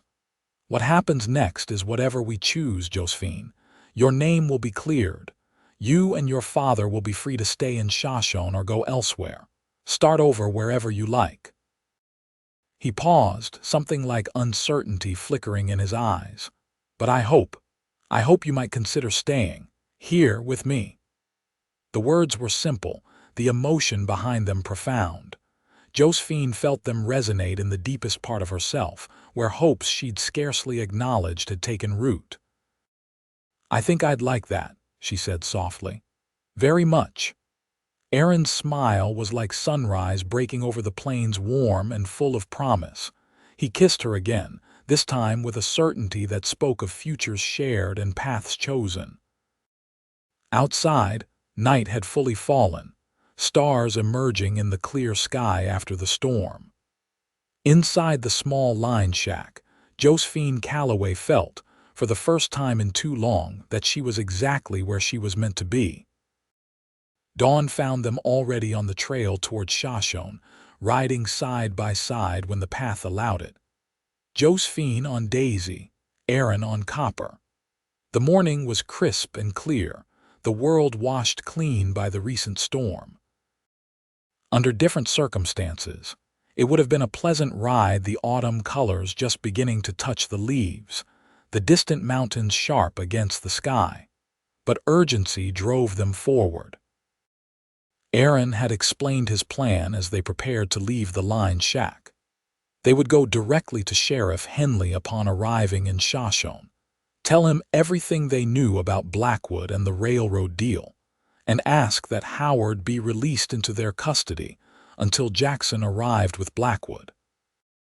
It was a risk. Henley might simply arrest Josephine as well, but Aaron was confident in his standing with the sheriff. "Henley's a fair man," he'd assured her. "He was a friend of my father's. He'll listen." Now, as they approached the outskirts of town, Josephine felt fear return, coiling in her stomach. The last time she'd been here, she'd been running for her life, branded a criminal. The familiar buildings of Shoshone, once simply home, now loomed like a threat. Aaron sensed her tension. "Stay close to me," he said, his voice low and reassuring. "No one will touch you, I promise." They rode directly to the sheriff's office, attracting curious glances but no immediate recognition. Josephine kept her head down, the borrowed hat shadowing her face. Aaron dismounted first, then helped her down, his hand lingering on her waist in a gesture both protective and comforting. Inside, Sheriff Henley was at his desk, papers spread before him. He looked up as they entered, recognition followed by surprise crossing his weathered face. "Aaron Thornton," he said, rising from his chair. "This is unexpected." His gaze shifted to Josephine, narrowing slightly. "Sheriff," Aaron acknowledged, his voice calm but carrying authority. "I believe you're holding Howard Calloway for the murder of Walter Davidson." Henley's expression hardened. "I am. And unless I'm mistaken, that's his daughter with you, also wanted for assaulting Deputy Willis and escaping custody." His hand moved toward the revolver at his hip. "Don't," Aaron said sharply. "Before you do something we'll all regret, hear me out. I have information about Davidson's real killer, information that will be confirmed when Jackson Reed arrives from Cheyenne later today." The mention of Jackson's name gave Henley pause. "Reed, the Pinkerton man," Aaron nodded. "The same. He's bringing James Blackwood back to Shoshone, the man who actually killed Davidson in a dispute over a railroad deal." Skepticism warred with curiosity in Henley's face. After a moment, he relaxed slightly, though his hand remained near his weapon. "All right, Thornton. You've earned the right to be heard, but the girl stays here under guard while we talk." Aaron shook his head firmly. "Josephine stays with me. I've given her my protection and I stand by that, but as a compromise, we'll both stay here while you send someone to fetch Howard from his cell. Let's hear his side of the story properly." Henley considered this, then nodded reluctantly. "Willis," he called to the deputy in the back room, the same man Josephine had struck during her escape. "Bring Calloway from his cell, and keep your weapon ready." Willis appeared, his face darkening when he recognized Josephine. "Sheriff, that's the one who—" "I know who she is," Henley interrupted. "Just get Calloway." While they waited for Howard to be brought in, Aaron calmly laid out everything they had pieced together: Blackwood's connection to Davidson, the railroad deal that had gone sour, the argument witnessed at the Silver Dollar, Blackwood's hasty departure from town the morning after the murder, and finally, his confession to Jackson in Cheyenne. Henley listened without interruption, his expression thoughtful. When Aaron finished, the sheriff leaned back in his chair. "That's a compelling story, Thornton, but without Blackwood here to confirm it, it's still just a story." "Sheriff," Josephine spoke up, her voice steady despite her fear, "my father is innocent. He had no reason to kill Mr. Davidson. Yes, they argued over the loan, but my father isn't a violent man. He's never hurt anyone in his life." Henley's gaze shifted to her, assessing. "Yet he ran." "Innocent men don't run, Miss Calloway." "They do when they believe they won't get a fair trial," Aaron countered. "When a town is ready to hang someone based on circumstantial evidence and old grudges." Before Henley could respond, the door to the cells opened, and Deputy Willis escorted Howard Calloway into the main office. Howard looked pale and tired, with a bruise darkening one cheek, but his eyes lit up at the sight of his daughter. "Josephine," he breathed, moving toward her despite Willis's restraining hand. "Father." Josephine rushed to him, embracing him tightly, uncaring of the audience or the impropriety. "Are you all right? Did they hurt you?" Howard shook his head, returning her embrace before gently setting her aside to look at Aaron. "Mr. Thornton, I didn't expect to see you here." "Plans changed when you decided to surrender yourself," Aaron replied, a hint of reproach in his tone, "but it may have worked out for the best. Jackson Reed is bringing Blackwood to Shoshone today. He's confessed to killing Davidson." Hope bloomed in Howard's face. "Truly, then we can prove my innocence." "If Reed actually arrives with this Blackwood character, and if he actually confesses before witnesses," Henley interjected, his tone making it clear he still harbored doubts. "Until then, Mr. Calloway remains in custody," and he fixed Josephine with a stern look. "So does his daughter, for the assault on my deputy." Aaron stepped forward, placing himself between Henley and Josephine. "I've given my word that no harm will come to either of them. If you insist on holding them, I'll stay as well, to ensure they're treated fairly." Henley's eyes narrowed. "You're interfering with the law, Thornton." "I'm upholding it," Aaron countered. "The law demands evidence before conviction, a fair trial before punishment. The Calloways have had neither." Tension crackled in the room. Deputy Willis had his hand on his revolver, watching the exchange with barely concealed hostility. Howard stood protectively near Josephine, while Aaron remained a solid presence between them and the lawmen.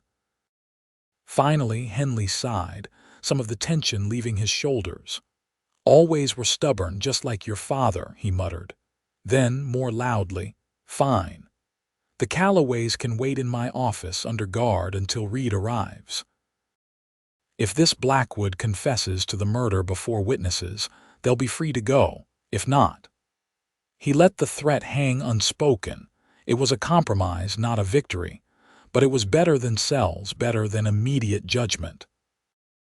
Aaron nodded his acceptance, and Howard guided Josephine toward the small office at the back of the building, with Willis following, still watchful. "I'll get word to Jackson to come directly here when he arrives in town," Aaron told Henley. "He should be on the afternoon stage." "See that you do," Henley replied. "And Thornton," he added as Aaron turned to follow the Calloways, "you're staking a lot on this.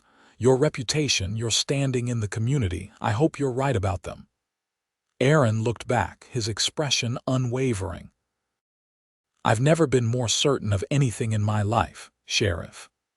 The hours that followed were among the longest of Josephine's life. The three of them waited in Henley's small office, with Deputy Willis standing guard at the door, his expression sour.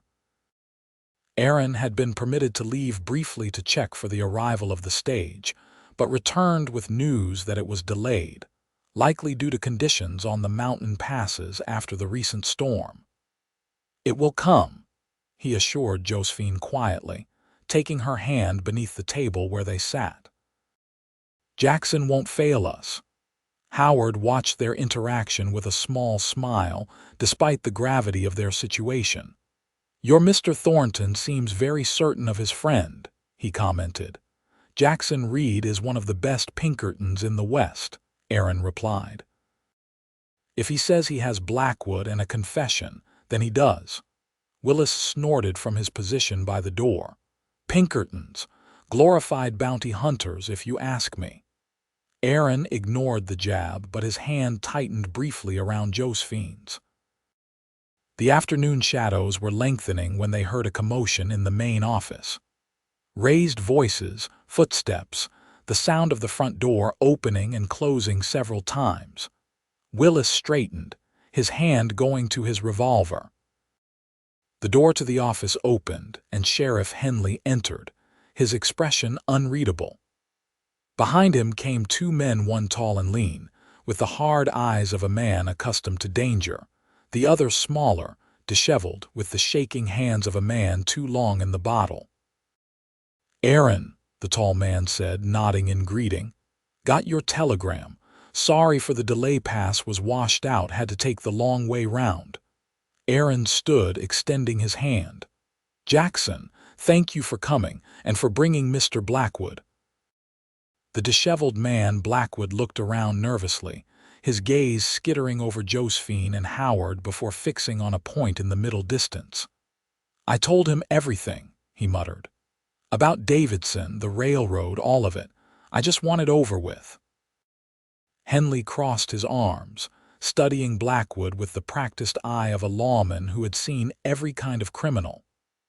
"Mr. Reed has shared your confession with me, Blackwood, but I want to hear it directly from you, in front of witnesses. These people," he gestured to the Calloways, "have been accused of the crime you claim to have committed. Their lives hang on your words." Blackwood nodded jerkily, sweat beading on his brow despite the coolness of the room. "I killed Walter Davidson," he stated, his voice cracking. "It wasn't supposed to happen. I just wanted to confront him about the deal, about how he'd sold information to the Southern Pacific, information that I'd given him in confidence. It ruined me with Eastern Pacific.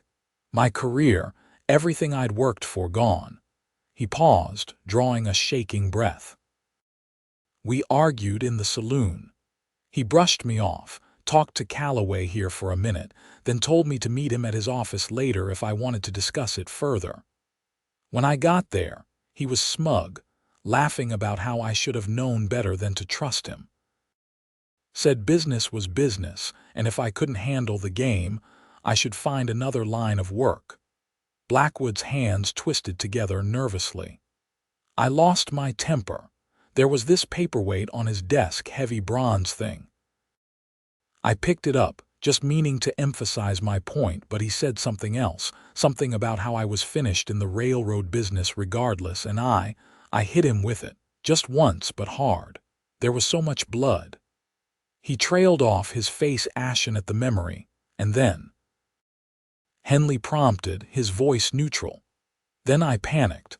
I wiped the paperweight as best I could, dropped it, and ran. Went back to the hotel, packed my things, and left on the first stage in the morning." Blackwood looked up, his eyes haunted. "I've been trying to drink away the memory ever since. But it doesn't work. Nothing works." Silence fell over the room as the confession ended. Henley looked from Blackwood to the Calloways, his expression softening. "Mr. Calloway," he said finally, "it appears I owe you an apology, you and your daughter." He turned to Willis. "Remove Mr. Calloway's restraints, deputy. They're both free to go." Relief washed over Josephine in a dizzying wave.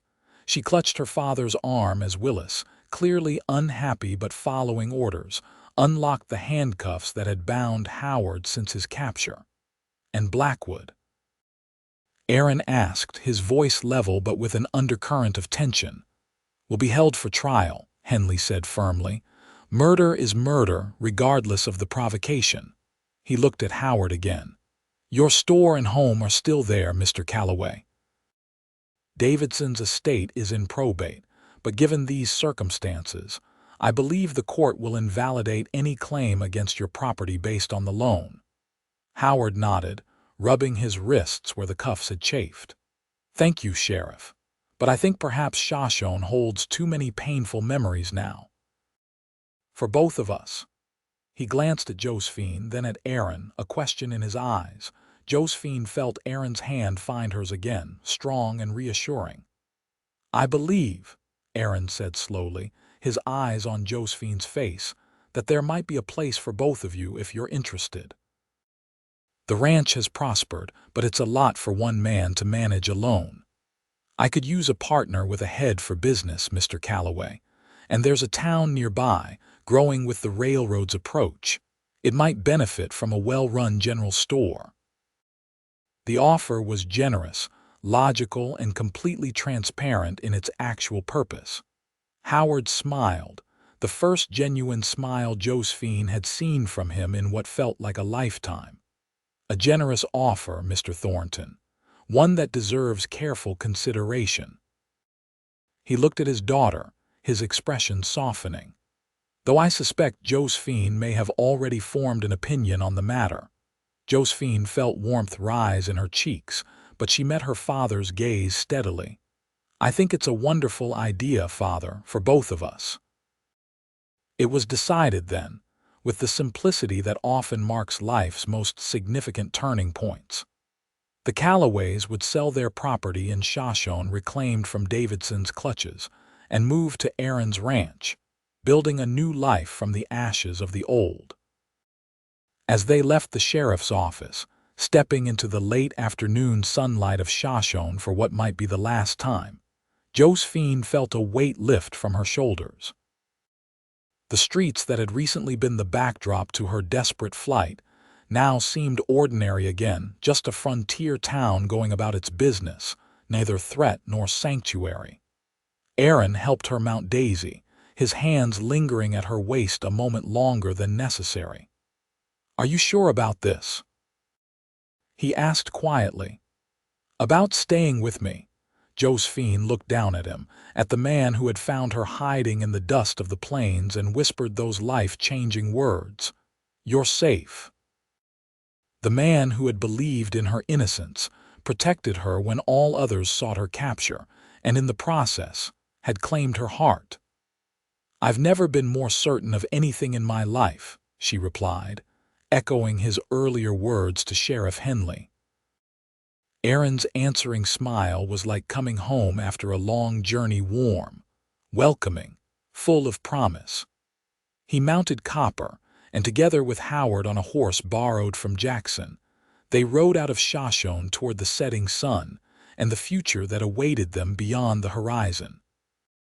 Summer came early to Wyoming in 1879, bringing with it long golden days and the sweet scent of wildflowers across the rolling plains.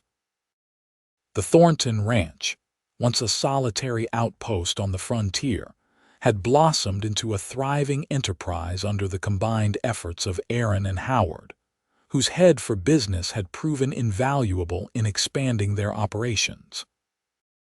In the small but growing town nearby, the Calloway General Store had opened its doors in the spring, quickly becoming a centerpiece of the community. Josephine divided her time between the store and the ranch, finding in both a sense of purpose and belonging that had seemed impossible during those dark days the previous autumn. But it was at the ranch, in the home she now shared with Aaron as his wife of 3 months, that Josephine found her greatest joy. Their wedding had been a simple affair, held in the newly constructed church in town, with Howard giving the bride away and Martha, Aaron's former housekeeper, weeping openly in the front pew. Now, on a warm June evening, Josephine stood on the porch of their expanded cabin, watching the sunset paint the western sky in shades of gold and crimson. Behind her, she heard the door open and close, followed by Aaron's familiar footsteps. "Beautiful evening," he said, coming to stand beside her, one arm sliding around her waist to draw her close. Josephine agreed, leaning into him. Father sent word from town. The last of the lumber for the new schoolhouse arrived today. They'll begin construction next week. Aaron nodded, satisfaction evident in his expression. Good. A proper school is what this place needs to keep growing. Families won't settle permanently without one. There was something in his tone that caught Josephine's attention, a particular emphasis on the word families that made her heart skip. She turned in his arms to face him directly. Speaking of families, she began, unable to keep the smile from her face, I visited Dr. Collins in town today. Aaron's eyes widened, a question forming in them that he seemed almost afraid to ask. And, he prompted, his voice suddenly hoarse. Josephine took his hand and placed it gently against her still flat stomach. And he confirmed what I've suspected for a few weeks now. We're going to have a child, Aaron. In winter, around Christmas, he thinks. For a moment, Aaron simply stared at her, joy dawning slowly across his face like sunrise breaking over the plains. Then he gathered her in his arms, lifting her off her feet in a celebration of pure happiness. A child, he repeated when he finally set her down, his voice filled with wonder. Our child. His hand returned to her stomach, gentle and protective. Are you feeling well? Do you need anything? Should you be resting? Josephine laughed, covering his hand with her own. I'm perfectly well, and Dr. Collins says I should continue my normal activities for now. Though he did suggest you might need to hire more help at the store as my time approaches. Consider it done, Aaron said immediately. Whatever you need, whatever makes this easier for you, just say the word. Josephine leaned up to kiss him, her heart full. What I need is exactly what I have you, this home we've made, the life we're building together. Everything else is just details. Aaron's arms tightened around her, his expression serious beneath the joy. When I found you that day, hiding in the dust, so afraid and alone, I never imagined where that moment would lead us, that in saving you I was really saving myself. From what? Josephine asked softly. From loneliness, from a life half-lived. Aaron brushed a strand of hair from her face, his touch reverent.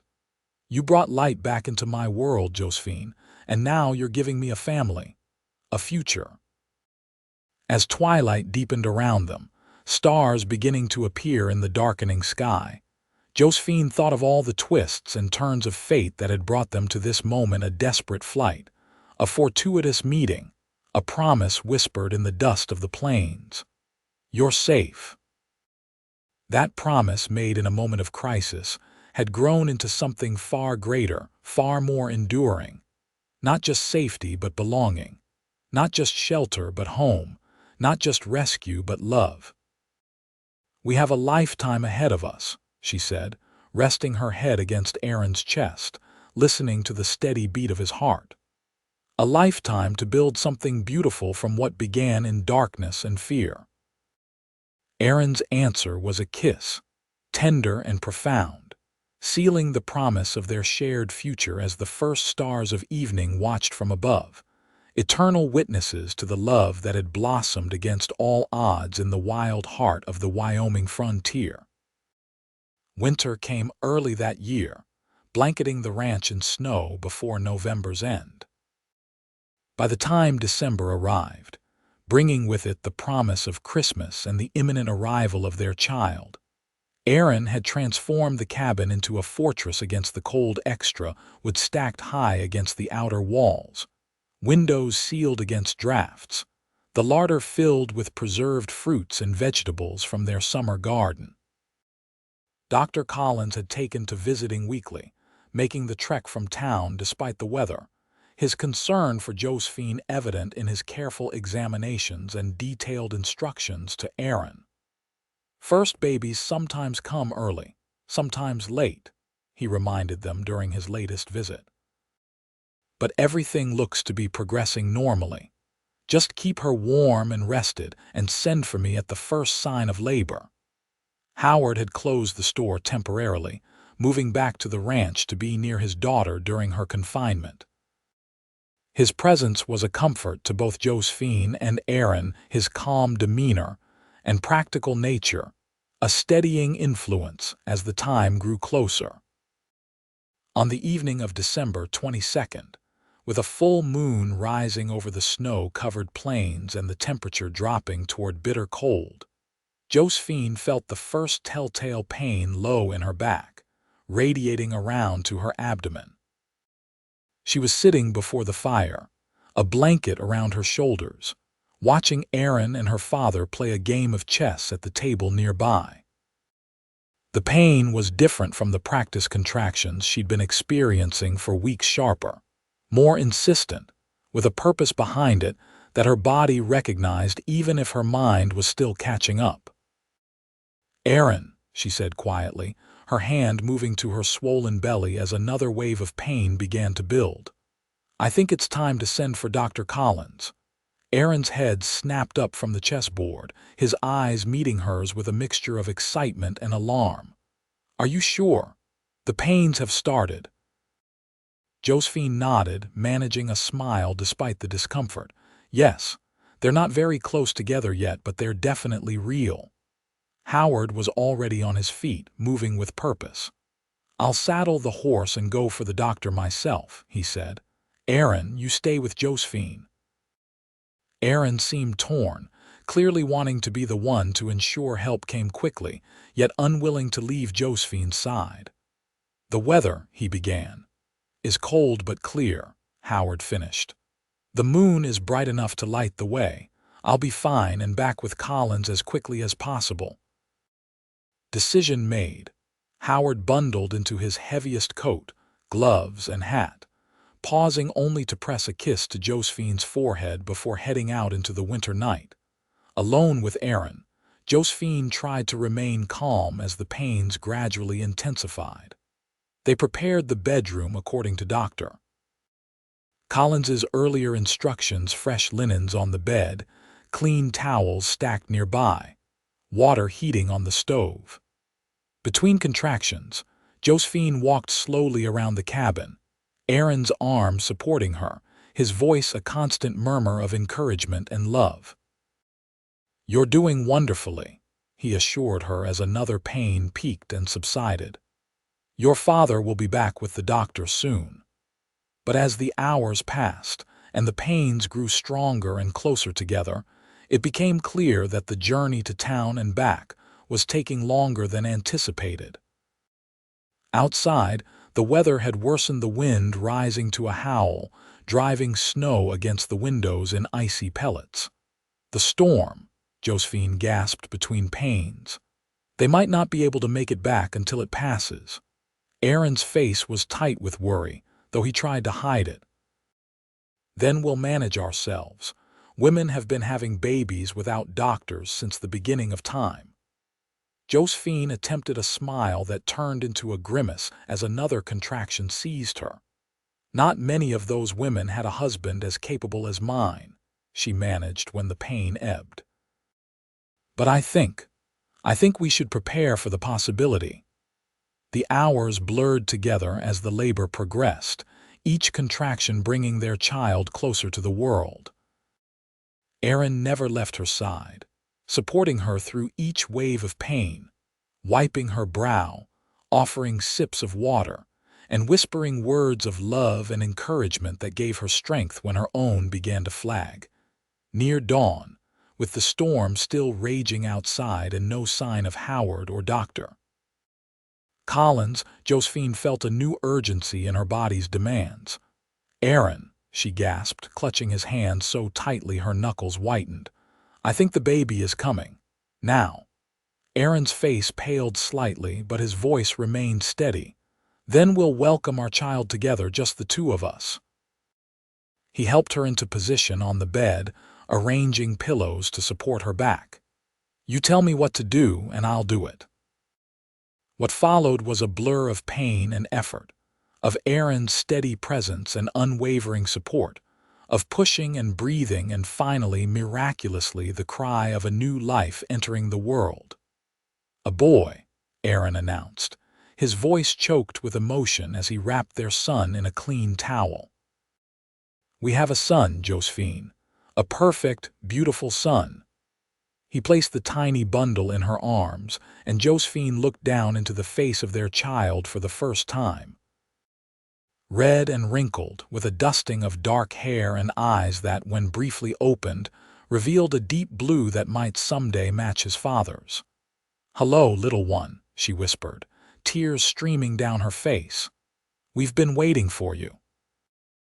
Aaron sat beside her on the bed, one arm around her shoulders, the other reaching to gently touch their son's cheek.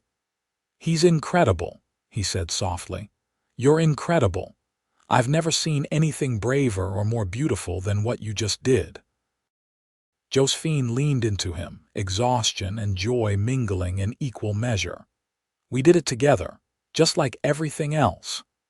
As the first light of dawn broke through the clouds, the storm finally beginning to abate, they heard the sound of approaching horses. Moments later, the door burst open, admitting Howard and Dr. Collins, both covered in snow and looking exhausted. "Josephine," Howard called, alarm evident in his voice. "We couldn't get through the storm, had to shelter at the Miller farm until it passed." He stopped short at the tableau before him, Josephine in bed, Aaron beside her, a small bundle cradled in her arms. "You're too late, gentlemen," Aaron said, a smile breaking across his face. "Someone couldn't wait for your arrival." Dr. Collins recovered first, shrugging off his snow-covered coat and moving immediately to Josephine's side. "Let me check both of you, make sure everything's as it should be." Howard remained frozen in the doorway, his expression shifting from concern to wonder. "A grandchild," he said finally, his voice barely above a whisper. "I have a grandchild." "A grandson," Josephine corrected, smiling up at her father. "Come meet him. We've named him William Howard Thornton, after both our fathers." As Howard approached the bed, his eyes filling with tears at both the sight of the infant and the honor of the name, Josephine felt a completeness that transcended the physical exhaustion of birth. Here was her family, her father, her husband, and now her son gathered together in the home they had built, sheltered from the wild Wyoming winter by walls that had seen both struggles and joys. Later, with little William nursing contentedly and Howard and Dr. Collins dozing by the fire in the main room, Aaron stretched out beside Josephine on the bed, his face reflecting a peace she had never seen there before. "When I found you that day," he said softly, "hiding in the dust, so afraid, did you ever imagine this? That we would end up here, with a son, with a future so full of promise?" Josephine thought back to that moment, the terror of pursuit, the certainty that her life was measured in minutes rather than years, and then the sudden appearance of Aaron, his hand extended, his voice offering the words that had changed everything. "You're safe." "No," she admitted. "In that moment, I couldn't imagine a future at all. You gave that back to me, Aaron. You gave me hope when all seemed lost, safety when danger was everywhere." She looked down at their sleeping son, perfect in his newness. "And now you've given me him, a new beginning. A reason to be grateful for all of it, even the fear and the running and the dust, because it led us here." Aaron's arm tightened around her, drawing her close. "I love you, Josephine Thornton, with everything I am, with everything I will ever be." "And I love you," she replied, the words simple but containing all the complexity of their shared journey from strangers to savior, and saved to partners, to lovers, to parents. Always. Outside, the storm had passed completely, leaving behind a world transformed by snow, pristine, peaceful, full of possibility. Inside, a family slept, wrapped in the warmth of belonging, of promises made and kept, of a love that had begun in the most unlikely of circumstances, but had grown to encompass a future neither could have imagined alone. And somewhere in the endless skies above, The stars that had witnessed their first meeting continued their eternal dance, silent guardians of the story that had unfolded beneath them, a story of courage and faith, of second chances and new beginnings, of a woman fleeing in fear and the cowboy who had found her and whispered the words that changed everything. "You're safe.